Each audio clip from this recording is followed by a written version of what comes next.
Merci, Monsieur le Président. Bonjour. Merci de donner la parole à BNP Paribas. On est vraiment très très heureux d'être partenaire de cette initiative. Alors vous savez, BNP Paribas, c'est la première banque de la zone euro. Notre berceau historiquement est italien et français, puisque dans notre dispositif, on est une banque européenne, on est installé dans 25 pays en Europe. Mais dans ces 25 pays, il y a principalement 3 grands marchés domestiques qui sont la France, l'Italie et la Belgique, où nous sommes des banques historiques et très anciennement implantées. Alors on est une grande banque mondiale aussi, parce que notre vocation, notre destinée est effectivement d'accompagner les clients dans le monde entier. C'est ce que j'ai sous ma responsabilité, c'est-à-dire arriver à essayer de coordonner toutes nos implantations dans les 60 pays dans le monde où on est capable d'accompagner des entreprises, que ce soit en Asie, aux États-Unis ou sur l'ensemble des pays d'Europe centrale ou en Afrique. Pour nous, les entreprises et les entrepreneurs constituent une clientèle tout à fait stratégique, parce que les entreprises et les entrepreneurs, c'est avec les entreprises et les entrepreneurs que le développement économique se crée.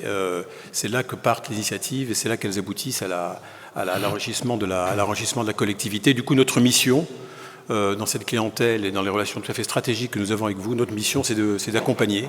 Accompagner pas uniquement d'ailleurs sur le terrain financier, mais aussi accompagner par des conseils, accompagner par l'identification de bonnes cibles, accompagner en facilitant les implantations, accompagner en effectuant des missions de due diligence quand vous voulez faire de la croissance externe. Je voudrais juste passer trois idées, trois messages plus proches de l'Italie et de la France. La première chose, pour faciliter cet accompagnement, notre dispositif, la façon dont on travaille, la façon dont on est organisé, est strictement la même, un peu partout dans le monde, mais encore plus semblable entre la France et l'Italie. Un chef d'entreprise italien qui a l'habitude de travailler avec BNL s'y retrouvera très facilement quand il travaillera avec la France, parce que nous avons copié notre modèle de travail. La deuxième chose que je voudrais dire, c'est que si nous accompagnons les entreprises, en France comme en Italie, nous accueillons aussi, en France comme en Italie, beaucoup d'entreprises internationales.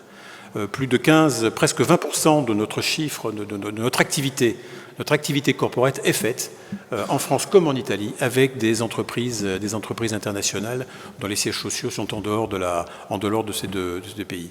Et puis un dernier petit message, dernière petite idée, c'est les leçons que nous, Français, nous retirons des relations que nous avons avec le tissu entrepreneurial, familial, industriel italien, beaucoup plus développé qu'il ne l'est en France, comme le rappelait notre ministre ce matin. Et du coup, ça nous a amené, c'est la leçon qu'on en tire, ça nous a amené effectivement à faire évoluer notre dispositif d'accompagnement dans le monde entier, puisqu'il faut qu'on arrive à s'adapter à ces entreprises de taille, parfois de petite taille, de taille intermédiaire, qui sont capables de se propager dans le monde entier.